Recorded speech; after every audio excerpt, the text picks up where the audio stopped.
Hey guys, Trigger John coming at you with another Awaken Chaos Era video. So it dawned on me, I have yet to make a guide for any of these no man's lands, for any of these speed farming tunes, and calculations. So I think I need to do this. So we're gonna go ahead and we're gonna start off with, you will notice in the other video I did, I had to quickly farm some fire obsidians very quickly. So I came up with this composition. So we're gonna talk about it, and I'm gonna talk to you about the synergy of how it works. So that way you can apply it with the characters that you have on your own account.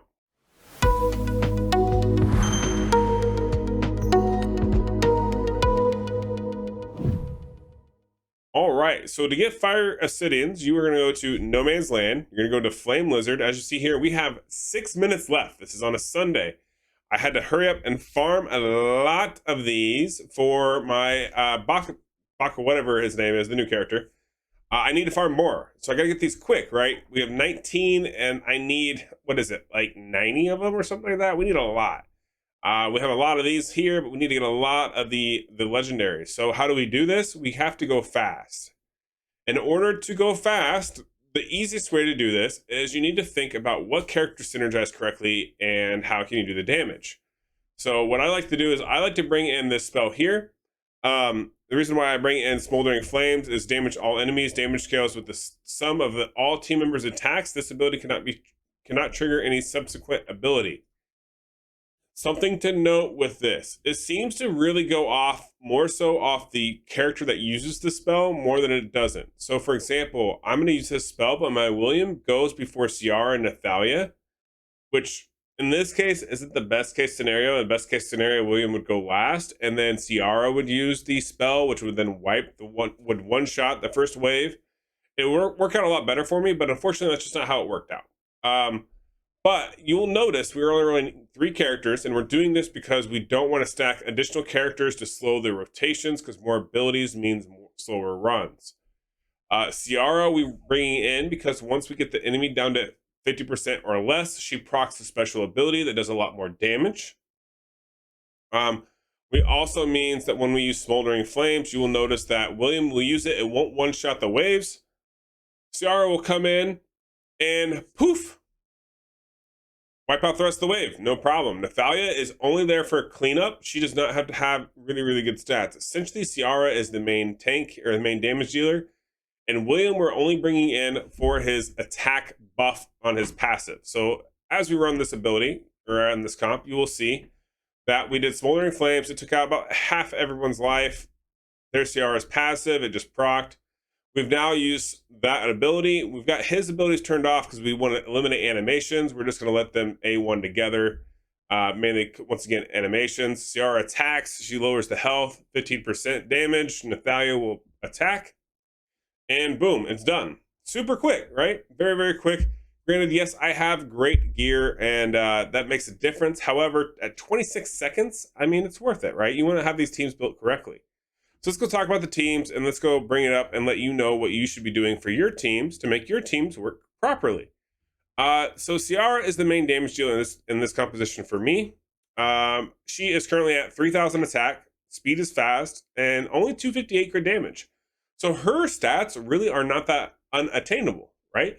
In the grand scheme of things, most everybody should be able to hit these stats. Speed is don't worry about it. It's not the big deal.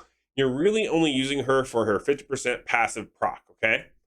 So if you can hit 3k attack and 250 crit damage, you're looking pretty good. And those are reasonable stats, okay? So as long as you have CR, this would work very well. The other thing to note is Nathalia. Now, Nathalia, she does a lot of damage, but you'll notice that she really didn't proc her ultimate, right? It wasn't really her, like, yeah, her A1 did a lot of damage, but her ultimate only had to clear like 15% of the HP. So these stats are going to be a little bit more erroneous for you and a lot harder, right? Like, I don't think you guys are going to need 4k attack and 312% crit damage. That seems a little bit overkill. However, I would say if you can get about 3k and 250 again, that'd be perfect for Nathalia. That's pretty easy to get from the starting builds. And then William, ideally, honestly, William goes last. We didn't need William. If we could do like here, let's try this real quick, just for grins. We'll try it. I'll show you his stats. right? He's fast. He's doing all this, that, and the other. Let's go ahead. Let's just take off his boots. Let's just say, you know what? Let's just change the boots and unequip him. Just take him off. All right, now he should be slower, right? I think he's slower. Ooh, he may not be slower. Let's go check. I don't know that he's slower now. Let's see. Let's just double check and make sure he's slower. Okay, he is. Cool. All right, let's just see if it works if he's slower, right? This would be the control, right? The control of it. Because it should technically now Ciara will be first. She'll use Smoldering Flames. This should one-shot the waves. And then it, in theory, should go faster. So Ciara one-shots. Oh, yeah. Almost one-shots the waves. Okay. Unfortunate. I thought she would one-shot the waves. I know if I put in an Imogen, I tried it with an Imogen. They one-shot with an Imogen for sure. So now let's see if it works okay with William going last. Yep, it works fine. Okay. Now what's the time? 24 seconds. 24 seconds. Okay. So it's still super fast. 24 to 27 seconds. And that's without having to have that rotation. So we can do these super fast runs and really get it going. So let's go ahead and we're just going to do a 10 battle. Let's see. Let's proof it out, right? Let's make sure it works correctly. 10 battles at that fast of a run. Like, you know, this is great. Like, this is the kind of damage we want to see.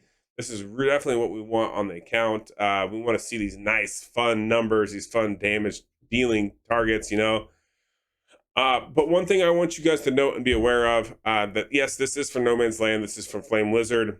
However, you can apply this across a lot of these No Man's Lands. For example, Bane's Wrath, I've sped up very quickly. Once again, using that certain spell, it makes a difference. So definitely keep that in mind, because sometimes instead of wanting to go the normal route, you can use a spell to clear out an entire wave for you, and it's just GG, done. All right, so we hit, unfortunately, we just hit midnight, so we're cut off of the Fire Obsidian. Whatever, it's fine. I knew this would happen, and this is the point of the video. Stage is closed. Sunday's over. Oh well, you know, we tried. Maybe next time.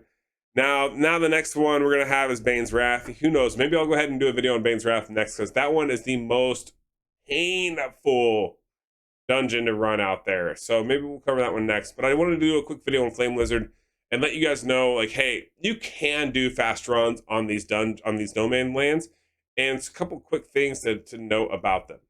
So I hope this helped. I hope this in some way, shape, or form correlates to what you're trying to do in the game. So that way you yourself can progress it super fast. All right, please like and subscribe. Leave comments down below what you think, and I will see you guys in the next one. Peace.